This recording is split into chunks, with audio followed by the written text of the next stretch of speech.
Okay, this is take 2 on the homework for me because I messed up the last time and didn't have my calculator right here. So hopefully we can get through this fairly quickly.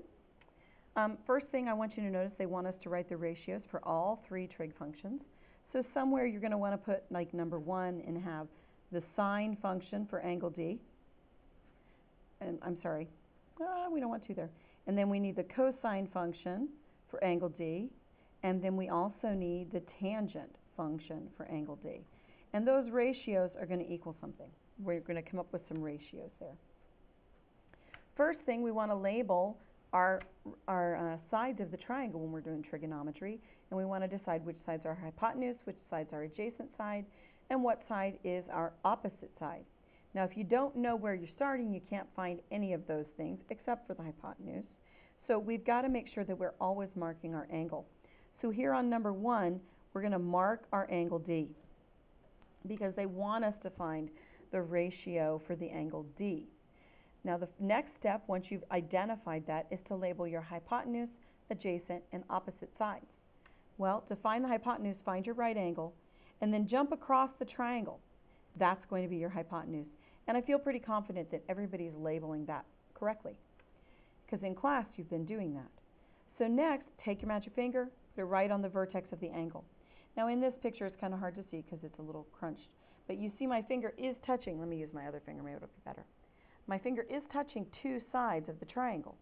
One side is the hypotenuse and the other side is the adjacent. So I'm going to use the letter A to represent the adjacent side. Do you see the third side that we don't have labeled yet? It is side FE, and that side is going to be the opposite side. You can do that same thing for number 2 and 3. Now, I know that the sine of D equals the opposite side over the hypotenuse. So I'll put opposite in that box. Well, what number is my opposite? Well, 4 is the length of the side that is my opposite. So I'm going to put a 4 here. Now, this is the only one that they give you that actually has this all written out.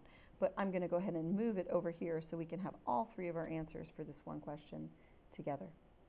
Cosine is our next that we want to find. We're still functioning from angle D, that's our point of reference, or our angle of reference, or sometimes we even call it the angle of perspective, where we're thinking we are. So we want to do cosine. Well, cosine is the adjacent over the hypotenuse, the adjacent side over the hypotenuse. So we're going to put the cosine of this triangle is going to equal the adjacent over the hypotenuse. Well, my adjacent side is 3 units long, and my hypotenuse is 5 units long. Tangent is the opposite side over the adjacent. My opposite side is 4. My adjacent side is 3. So my answer would be 4 over 3. Please make sure you do all 3 of those for number 2 and number 3. This is just like the homework we did the other day. Now, in number 4, we're actually going to do some math now. This is all just explaining and having you think about what it is we're doing. Now we're going to come down, we're going to do some application here. On number 4, we still do the exact same thing we've done so far. We just don't do this step. We're going to use that step to help us find the variable. So let's start. What did we do first? Well, we found our angle. Well, they've only given me one angle because we never use the 90-degree angle as our angle of perspective, our reference angle, or where we are basing all of our decisions on. We always have to use one of the acute angles. So 34 degrees is my angle they've given me here.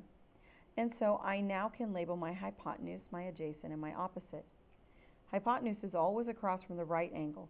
It doesn't have anything to do with this because it doesn't matter which of my acute angles I'm using. This is always going to be the hypotenuse. Now we place our finger on the vertex of the angle that we're talking about. You can see that finger is touching 2 lines of the triangle, or 2 sides. The hypotenuse is always marked, so we're going to go ahead and move to the adjacent side. And then we have our opposite side. We are going to first of all identify that ratio. And that ratio is going to be A over H. Well, which ratio is that?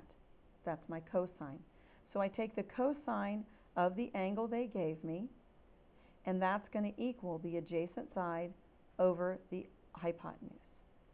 Well, we cross multiply because remember this is a big decimal. So we're going to cross multiply here. So I know x is equal to 8 times the cosine of 34.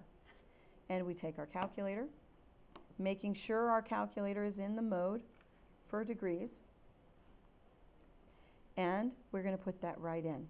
I'm going to say 8 times the cosine of 34 and close it. And what do we get? We know x, the length of that side, is 6.63. Now, I would encourage you down here on 9 and 10 to draw pictures and then think about the problem. And this is all that we have to do for 5th period. So I'm going to stop here and create another video that 3rd period's going to need to watch. Thanks and have a great weekend. Be safe and enjoy.